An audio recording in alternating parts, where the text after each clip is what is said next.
Good afternoon and welcome to the latest issue of Print21, the weekly video news bulletin for the Australia and New Zealand print industries.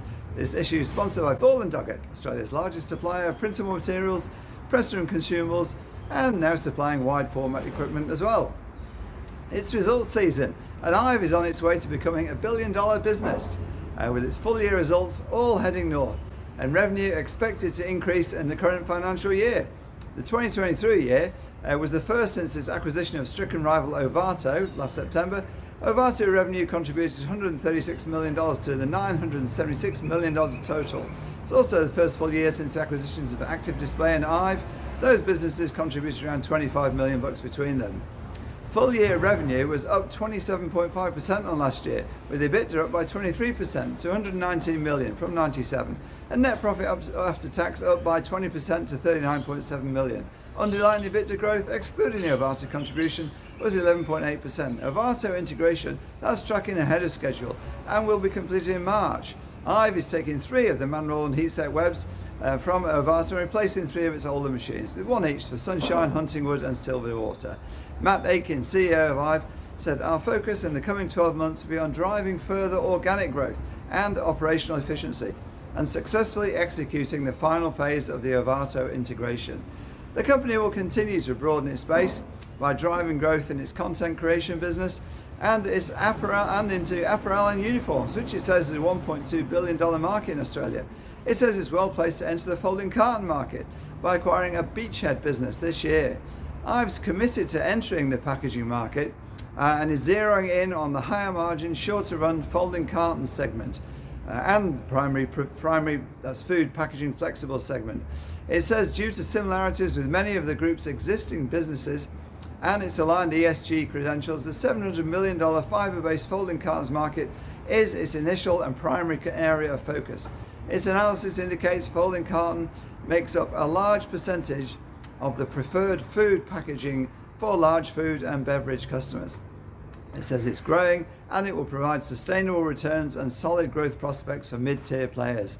Ive currently generates actually around $10 million of revenue in folding carton. It says it's not looking to compete against the big 3 folding carton companies. They operate in the long run high volume space, but is seeking to position itself in the mid to small tier space where it says it can play a consolidating role. It set aside $40 million for an acquisition there. Still on Ive, it's just finished printing the biggest print job of the year, producing almost 13 million copies of the Voice Referendum, that pamphlet, and will now begin the even bigger job of distributing it to every household in the country, whether waterfront mansions, suburban unit blocks, caravan parks or indigenous settlements. The Voice Referendum pamphlet outlining the yes and no cases ran to 20 pages with an additional 4 pages an attached pamphlet explaining the ins and outs of how to vote. Printed copy is the longest run referendum pamphlet ever produced, reflecting the increase in households since the last referendum. Although its size is dwarfed by that of the referendum on the Republic/monarchy, which ran to 72 pages. The printed pamphlet for the Voice actually almost didn't happen, even though it's legislated that any referendum must be accompanied by a printed pamphlet and distributed to every home in the country. The government originally wanted to run an online-only information pack, citing costs, but both the yes and the no campaigns railed against that approach, with Print Business Employers Association, PVCA, lobbying strongly for a printed version, arguing that only print is exclusive and capable of engaging with every person in the country. Cactus Imaging owner Media said out-of-home advertising is outperforming every other type of traditional media, as it reported its half-year results, with roads and fly surging back to pre-pandemic levels.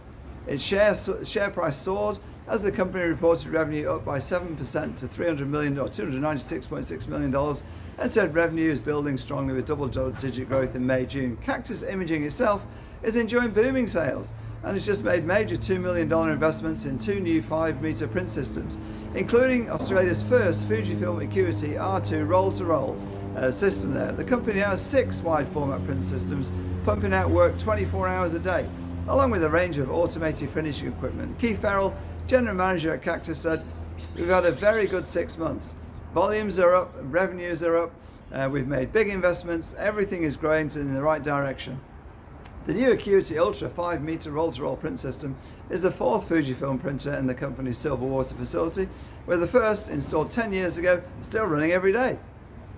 The new Acuity R2, Ultra R2, is the first of its kind in the country and was ordered by Cactus, says Farrell, because of its print quality and versatility.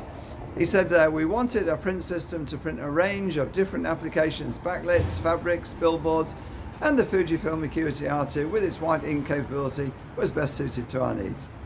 And finally, and still on wide format, FESPA Australia has launched the FESPA Australia Training Fund, with funds mandated by the Constitution for use in training and development programs within the specialty printing industry. In a presentation at the FESPA Australia event, which is held at Cactus Imaging, Life members and trustees of the FESPA Training Fund presented it with $94,000 of seed funding. In the first presentation, Life members Trevor Cunningham and Bill Porteous and trustee Paul Smith presented the proceeds of the Glenn Craik Scholarship Fund. It was established in 1990 in memory of past President Glenn Craik, who passed away while in office. That's it for this week's issue of Play Print21. Go to print21.com.au for all these stories in depth and more. Thanks to our sponsor Ball & Doggett for this video news bulletin. This is Wayne Robinson, editor of Print21, signing off for another week.